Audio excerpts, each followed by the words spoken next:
मित्रों, अहंकार वो बला है जो मनुष्य के विनाश का कारण बनती है। अहंकारी मनुष्य न सिर्फ अपनी योग्यता और क्षमता का गलत अनुमान लगा लेता है, बल्कि इसके कारण मनुष्य बल, बुद्धि और यहाँ तक कि अपना संयम तक खो देता है। और ये अहंकार ही तो था जो रावण जैसे विद्वान की मृत्यु का कारण बना था। वैसे मित्रों, क्या आप जानते हैं कि कुंती पुत्र और भगवान श्री कृष्ण के मित्र अर्जुन को भी अपनी धनुर्विद्या और संसार के सर्वश्रेष्ठ धनुर्धर होने पर अहंकार हो गया था।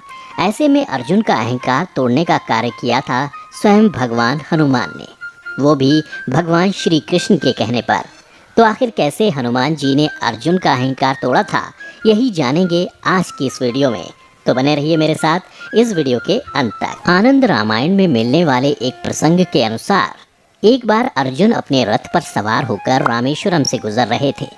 तभी उनके पथ के बीच में नदी आ गई, लेकिन अपना पथ बदलने के बजाय अहंकार में डूबे अर्जुन ने नदी को ही अपना रास्ता बदलने के लिए कहा। अर्जुन ने नदी का आह्वान करते हुए कहा कि हे जीवनदायिनी, अगर तूने 3 गिनती के अंदर अपना रास्ता नहीं बदला तो मैं तेरे भीतर का जल सुखाकर अपना पथ बना लूंगा। ये कहकर अर्जुन गिनती गिनने लगे। तभी घबराकर अर्जुन के सामने नदी प्रकट हुई और उनसे बोली, हे कुंती पुत्र, मैं तो सदियों से ऐसे ही बहती आ रही हूँ, भला मैं तुम्हारा पथ कैसे रोक सकती हूँ? अगर मैंने तुम्हारे लिए अपना पथ बदला तो मेरे आसपास बसे हजारों गाँव में बाढ़ आ जाएगी, और अगर तुमने मुझे सुखा दिया तो मेरे अंदर पल रहे हजारों मछलियाँ और जीव बिना पानी के मर जाएंगे। क्या तुम यही चाहते हो? ये सुनकर अर्जुन ने कहा, नदी, अगर मैंने तुम्हारे लिए अपना पथ बदला तो ये मेरी पराजय होगी, और मैं इस संसार का सर्वश्रेष्ठ धनुर्धर हूँ। ऐसे में मुझे एक नदी के लिए अपना पथ बदलना शोभा नहीं देता। इसलिए या तो तुम पथ बदल लो, अन्यथा मुझे विवश होकर अपने तीरों से तुम्हारा जल सुखाना पड़ेगा।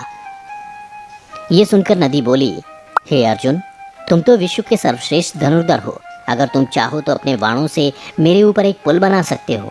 ऐसा करके ना तो मैं तुम्हारा पथ रोकूंगी और ना ही तुम्हारी पराजय होगी। अर्जुन को नदी के द्वारा दिया गया ये सुझाव अच्छा लगा और उन्होंने मंत्रोच्चारण की सहायता से बाणों की वर्षा कर नदी पर एक मजबूत पुल का निर्माण कर दिया, और फिर पुल के माध्यम से अर्जुन नदी के दूसरे छोर पर चला गया। मित्रों, अर्जुन और नदी के बीच हुआ ये संवाद भगवान श्री कृष्ण देख रहे थे, जिसके बाद उन्होंने सोचा कि उनके मित्र के इस अहंकार को नष्ट करना आवश्यक है। ऐसे में उन्होंने भगवान हनुमान का स्मरण किया। फिर क्या, भगवान श्री कृष्ण द्वारा पुकारे जाने पर हनुमान जी भगवान के सामने प्रकट हो गए, जिसके बाद वासुदेव ने पवन पुत्र को अर्जुन का अहंकार तोड़ने के लिए कहा। इसके बाद हनुमान जी रामेश्वरम जा पहुँचे और नदी के किनारे उसी सेतु पर श्री राम का स्मरण करने लगे, जिन्हें उन्होंने लंका तक पहुँचने के लिए बनाया था। ये देख अर्जुन को हंसी आने लगी। ऐसे में महाबली ने अर्जुन से उसके हंसने का कारण पूछा, जिस पर अर्जुन ने कहा कि इस संसार में मेरे जैसे धनुर्धर के होते हुए भला कोई क्यों पत्थर का सेतु बनाता है, जबकि मैं तो कहीं भी बाणों से सेतु का निर्माण कर सकता हूँ। ये सुनकर भगवान हनुमान भी मुस्कुराने लगे और उन्होंने अर्जुन से कहा कि हे मूर्ख, ये कोई साधारण सेतु नहीं है, बल्कि इसे मेरे भगवान राम ने खास तौर पर बनवाया था। इस पर अर्जुन ने कहा, प्रभु श्री राम जैसे सर्वश्रेष्ठ धनुर्धरों को पत्थरों से नहीं बल्कि अपने बाणों से सेतु का निर्माण करना चाहिए था। श्री राम तो बड़े ही श्रेष्ठ धनुर्धारी थे, तो फिर उन्होंने समुद्र पार जाने के लिए पत्थरों का सेतु बनवाने की आवश्यकता क्यों महसूस की? अर्जुन के इस प्रश्न का उत्तर देते हुए हनुमान जी ने कहा कि प्रभु श्री राम की सेना में कई महाबली वानर शामिल थे। यदि एक भी वानर बाणों के सेतु पर चढ़ता तो सेतु छिन्न भिन्न हो जाता, अर्थात टूट जाता। इस पर अर्जुन ने अहंकार दिखाते हुए कहा कि मैंने स्वयं इस नदी पर अभी बाणों का सेतु बनाया है और उस पर रथ दौड़ाते हुए ही मैं यहाँ तक पहुँचा हूँ।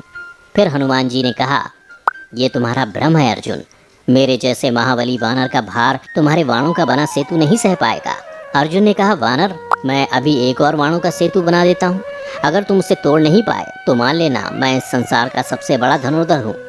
जिस पर हनुमान जी ने कहा, अगर तुम ऐसा कर दोगे तो मैं सदा के लिए आपका दास बन जाऊंगा, लेकिन अगर मैं आपके सेतु को तोड़ दूंगा तब आप क्या करोगे? मित्रों, हनुमान जी के इस प्रश्न के उत्तर में अर्जुन ने कहा कि अगर ऐसा हो गया तो मैं स्वयं को सर्वश्रेष्ठ धनुर्धर नहीं मानूंगा।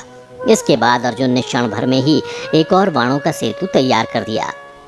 मित्रों, अब तक हनुमान जी एक साधारण वानर के रूप में थे, लेकिन सेतु के बनते ही महाबली हनुमान अपने विशाल रूप में आ गए और जैसे ही उन्होंने श्री राम का स्मरण कर सेतु पर छलांग लगाई उनके भार से बाणों से बना सेतु तिनकों की तरह नदी में बह गया। ये देख अर्जुन के होश उड़ गए। उन्हें समझ नहीं आया कि जिस बाणों के सेतु पर वो अभी कुछ समय पहले ही रथ सहित चले थे, वो आखिरकार एक बानर की छलांग से कैसे टूट गया।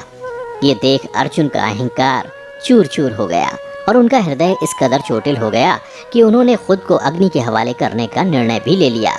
किंतु अर्जुन ऐसा कर पाते, भगवान श्री कृष्ण वहाँ प्रकट हो गए, जिसके बाद उन्होंने बताया कि ये पूरा खेल उन्होंने अर्जुन का अहंकार नष्ट करने के लिए ही रचा था।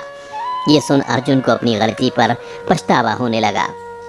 मित्रों, अंत में श्री कृष्ण अर्जुन से कहते हैं कि अहंकार मनुष्य को वो बना देता है जो वो वास्तविकता में नहीं होता। अहंकार का मारा योद्धा अपनी क्षमता और योग्यता का गलत अनुमान लगाता है और इसीलिए वो युद्ध में मात खा जाता है। और अगर मित्रों, अगर आप भी जीवन रूपी इस युद्ध में कभी मात नहीं खाना चाहते हैं तो आप भी अहंकार से दूर ही रहें। आज की वीडियो में बस इतना ही। प्रस्तुति कैसी लगी मुझे कमेंट करके बताएं। इससे ज़्यादा से ज़्यादा लाइक और शेयर करें। इसी के साथ मुझे अब दें इजाज़त। मैं फिर लौटूंगा ऐसी ही कुछ और पौराणिक और धार्मिक जानकारियों के साथ।